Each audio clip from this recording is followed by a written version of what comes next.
Being nutty in Rocket League is every player's dream. We all look at the pros hitting crazy shots every day and we wish we could pull off anything they can. Over the last week or so, I've been studying some gameplay from the likes of Squishy and Justin and have been pinpointing some of their methods and techniques to being nutty. And yes, while some of it is being incredibly talented players, there are a few things that anyone can start doing right now that will increase their chances of hitting nutty shots. So let's move straight into how to be nutty. Firstly, I have said it in a few other videos, but it really is a vital part of improving in this game. Warm up. I like to jump into free play and start off with car control for a few minutes. Then move to mechanics like wave dashing and half flips before I just hit the ball around the pitch as fast as I can. Doing this keeps you playing fast from the beginning and helps build all your control and mechanics into a sense of muscle memory. Now, nutty players all have one thing in common: their mechanics are out of this world. They can comfortably rely that their muscle memory will kick in when they are in the air because they've practiced the situation so many times. This means that in order to be nutty, you need to now train the specific situations where these nutty shots will take place. This brings me to my next point: training. I have put together a list of training packs that will train all the aspects of your game that will come into play whenever you go to score a nutty goal. Normally I start off with Freestyle Practice. Not only is this a fun way to start off training, but it also teaches you about car control and making sure you understand how your car is moving in the air. Plus, the majority of nutty plays include a few flashy spins in there, so it doesn't hurt to brush up on the showy side. If you can't already, I highly suggest learning how to fly upside down. It will give you so many more options for shots when the ball's in the air and allow you to score from all different kinds of angles. Next, I'll move to rebounds. These shots are the ones that will come up all the time in a game, so it's very useful to learn how to judge the bounces off the wall or the backboard and learning how to angle them towards the goal. This training can also double up as a kind of double touch training, which will give you more options when the goal isn't as easy to hit first time around. From this, I usually move to redirects. These shots will come up more often in a game when you get higher up the ranks. As you can see, I tend to hit my shots upside down for the majority of this training pack. This helps me to generate more power on my shots and gives them a sense of unpredictability. Whenever I do this pack, I also aim for all of my shots to not touch the ground. This stops you from hitting more savable shots and teaches you how to give them power.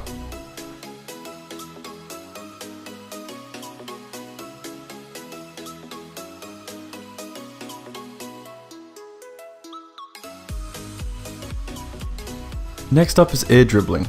You can use either of these packs here, but I tend to stick to the top one.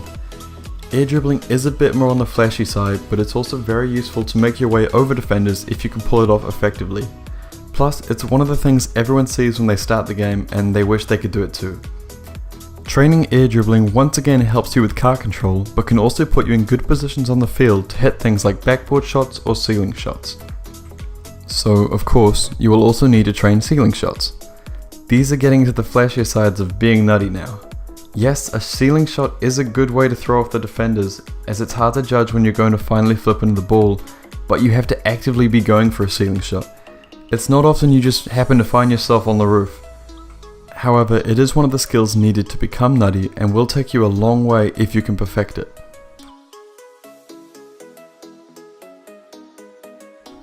Lastly, we have flip resets. Honestly, I'm still struggling with these myself, but they have become a standard among high-level play, so it is a needed skill if you're going to want to hit shots like the pros. Now that all of the training is out of the way, let's move to in-game things you need to be doing.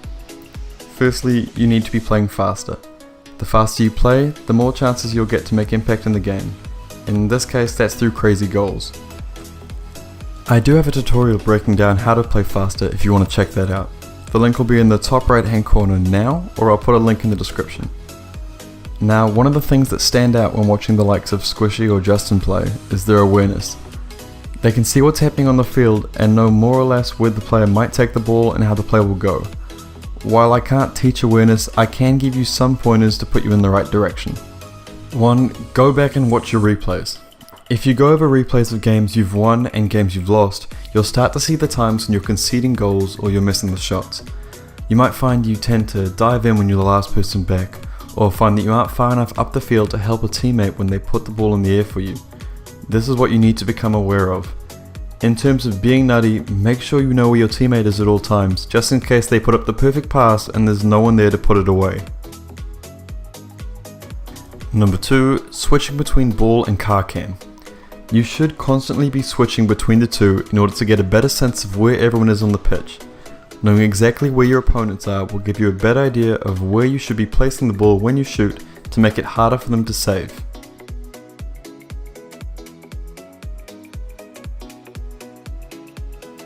Number 3, casual games. Play casual games as much as you can when you're starting off. You'll want to be watching for how the ball bounces off the walls because this is going to happen very often in the high ranked games, and a lot of people just wait for it to land or get a bit lower. If you can learn to go up for it while it's still up there, you'll be first to the ball and have a better chance of hitting uncontested shots. Linking to awareness is prediction.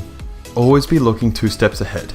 If the ball is rolling towards a teammate and they look like they're going to hit it first time, you know the ball is probably going high towards the goal. You can either pre-jump this and go up beforehand, or wait until half a second after they hit the ball to see the flight path of the ball and then see where you can intercept. This also goes for when the ball bounces off a wall or the backboard. You want to be predicting where it's going so you can be first up. If you hesitate even a little bit, someone else will already be up there and there's no point even trying for the shot. You'll get beaten every time.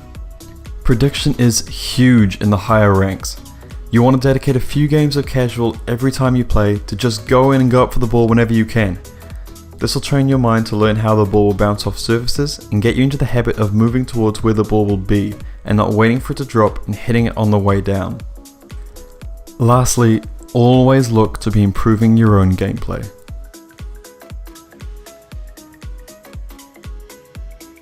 Don't ever settle. If you know that you're struggling in a certain area or you haven't quite got a mechanic down to the point where you can pull it off in-game comfortably, dedicate more time in that specific area and work at it. Force yourself to get better. I know that after this video I'm definitely going to be drilling my flip resets for a while because I know it's probably the weakest part of my game at the moment. And you do really need to be brutal on yourself. You need to isolate the parts where you're struggling in-game or you're just not cutting it in free play, and really dedicate the time to work at that specific skill.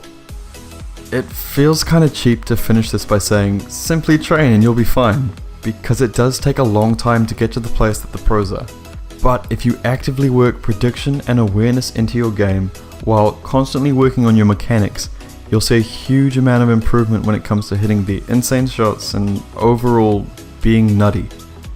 That wraps it up for me today, guys. I just want to say a huge thank you to everyone that supported this channel so far.